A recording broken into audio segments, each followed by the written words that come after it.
I have taught now for 65 years and retired last June, finally, for the third time. Many of my students always ask, well, how do you tell when it's done? I try to do it this way. Every morning before I start to write, I sing the piece through from the beginning, over and over and over again. In the first place, then I know how to continue.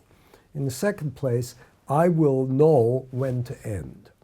Now, sometimes one day I say, well, this is the end. The next day I read it through again and I say, well, I think this section needs more, or this section needs to have something taken away.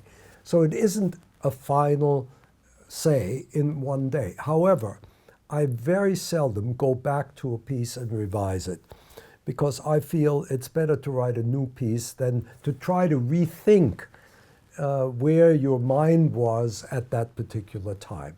And so I try to finish a piece and say, okay, this is it. However, there are moments when after the first performance you feel there was something missing at a certain place.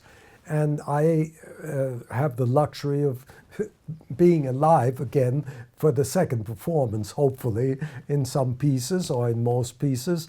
And the cello concerto is a good example of where the ending was not strong enough at the first performance. And the cellist came to me and said, you know, Sam, I'd really like to have a more effective and a more startling ending.